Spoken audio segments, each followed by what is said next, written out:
বিসমিল্লাহির রহমানির রহিম। দেখেন, আমরা চাচ্ছি টেন্সের একটা চূড়ান্ত সমাধানের জন্য। কি সমাধান? চূড়ান্ত সমাধান। চূড়ান্ত সমাধানের জন্য, মানে যে সমাধানে আমরা একদম পরিপূর্ণভাবে আমাদের যে টেন্সটা আছে এটা আমরা একটা সমাধান করতে পারি জি স্যার। ইনশাআল্লাহ। আজকের এই ক্লাস থেকে আমরা একটা পরিপূর্ণ একটা চূড়ান্ত সমাধান পেতে চাচ্ছি আমাদের টেন্স নিয়ে, ঠিক আছে? জি স্যার। ইনশাআল্লাহ। ওকে তো? জি স্যার। ইনশাআল্লাহ। আচ্ছা দেখেন তাহলে, আমরা জানি মূলত টেন্স কয় প্রকার? 12 প্রকার। 12 প্রকার, তাই না? জি স্যার। আচ্ছা, এই 12 প্রকার টেন্সটাকে তিন ভাবে বিভক্ত করা হয়েছে। একটা হলো প্রেজেন্ট, একটা হলো পাস্ট, একটা হলো ফিউচার। ফিউচার। প্রেজেন্ট মানে বর্তমান, পাস্ট মানে অতীত, ফিউচার মানে ভবিষ্যৎ, তাই না? ভবিষ্যৎ। তো জি একটা প্রেজেন্টের বিষয়টা যদি আমরা একটু ভালোভাবে বুঝতে পারি, তাহলে ফার্স্ট ফিউচার আমরা খুব ইজি হয়ে যায় বোঝার জন্য, তাই তো? Screenshot sir. এখন এখন কি দেখা যায় না? ছোটই লাগে। দেখা যাচ্ছে স্যার। দেখুন, ইনডিফিনিটটা কি? ইনডিফিনিটটা হলো আপনি যখন কোনো একটা কাজ শুরু করবেন কি করছেন কি এই মনে একটা ভাব হচ্ছে।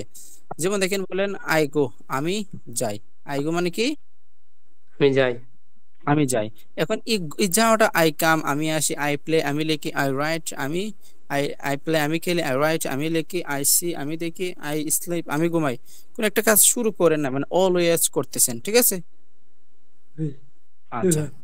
আর কন্টিনিউয়াসটা হলো আপনার সাবজেক্টের পরে এ মেজার থাকবে, তারপরে আইএনজি যোগ করতে হবে। কে যুক্ত করতে হবে? এনজি। তারপরে সাবজেক্টের পরে আমি যার, তারপর ভার্বের আইএনজি। আইএনজি যোগ করতে হবে, তাই না? তাহলে জি দেখুন স্যার। তো, আপনি যখন এ মেজার পাবেন তখন ভার্বের সাথে আইএনজি দিতে হবে, আর তার কাজটা দিবে একটা কোন একটা জিনিস চলতেছে, হইতেছে, যাইতেছে, চলমান অবস্থা, রানিং অবস্থায় থাকবে। বুঝাতে আমি সক্ষম হয়েছি? জি স্যার। যে দেখেন, আই এম গোয়িং আমি যাইতেছি, আই এম গোয়িং। আমি যাইতেছি। এন্ড কেউ বললো আই এম গো, তার সেন্টেন্সটা সঠিক না ভুল? ভুল। কারণ কারণ আইএনজি যুক্ত করতে হবে, কারণ এটা কন্টিনিউয়াস টেন্স। হ্যাঁ, আপনি এভাবে শিখবেন।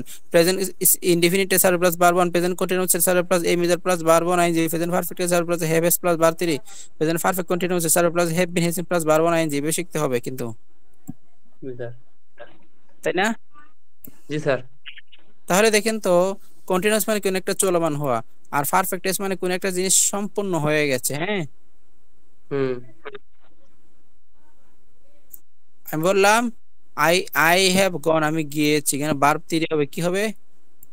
থ্রি। একজন বললো আই হ্যাভ গোয়িং, তার সেন্টেন্স সঠিক না ভুল? ভুল। হ্যাভ এর পরে গন হবে না, সে মেয়ে দিয়েছে আইএনজি।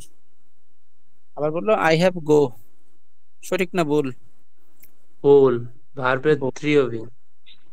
তাহলে আই হ্যাভ গন আমি গিয়েছি, আপনারটা হলো কোন একটা জিনিস সম্পূর্ণ হয়ে গেছে, আর এটা হলো I have been going for an hour আমি 1 ঘন্টা ধরে যাইতেছি। কোন একটা কাজ কেউ যখন দীর্ঘ সময় ধরে করে, দেখেন এখানে এটা আর এটা কিন্তু same to same. G sir. কোন একটা কাজ কেউ যদি তখন দীর্ঘ সময় ধরে করে, তখন সেটা I present present perfect perfect. Continuous ওই জায়গায়।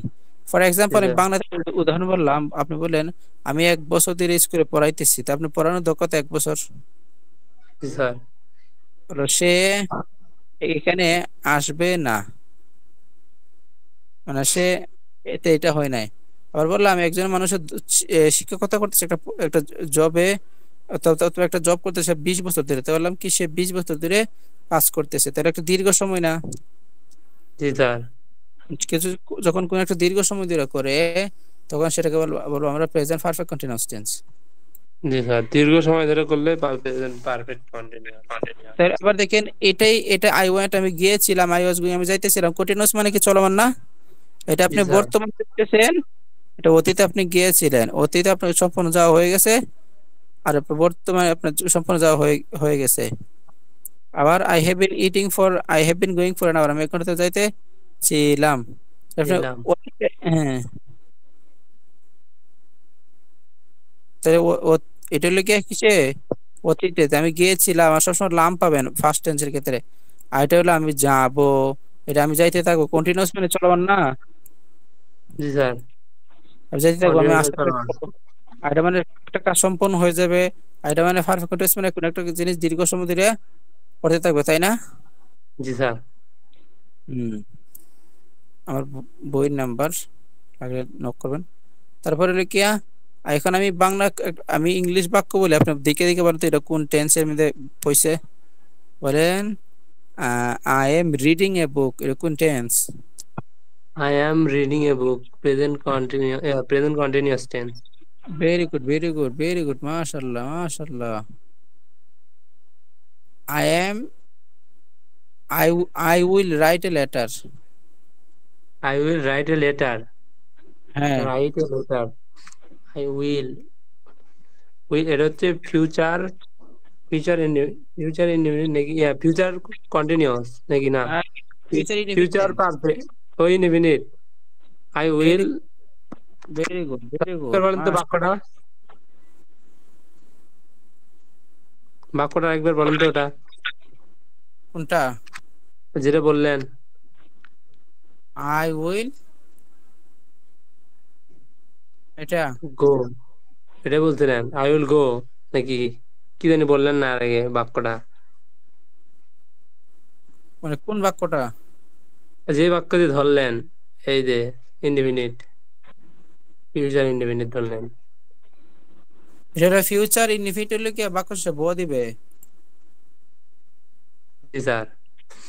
উইল থাকলে তো বোঝা যাবে যে ওখানে যাব। উইল অর্থ কি যাব না? না, উইল তাহলে অর্থ বাক্য শেষে ব, ব, ব। এখন যাওয়া, গো নে যাওয়া। তা আসবো, কাল খেলবো, লিখবো, দেখবো, ঘুমাবো, বিশ্রাম নিব। ব না, উইল তো ব। হ্যাঁ, যখন দেখবেন ব তখন বুঝতে হবে উইল চাইলে কাজ নিতে হবে। জি স্যার, জি স্যার, বুঝতে পারছি।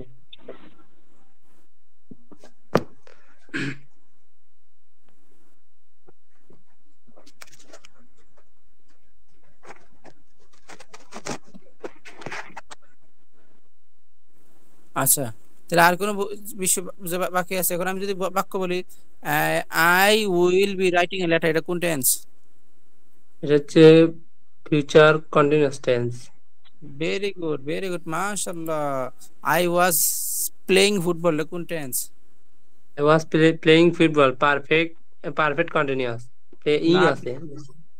Past continuous past tense. Continuous, past continuous, perfect করছি, পাস্ট কন্টিনিউয়াস। হ্যাঁ, আমি বললাম I have been doing the work for an hour. I have been doing the work.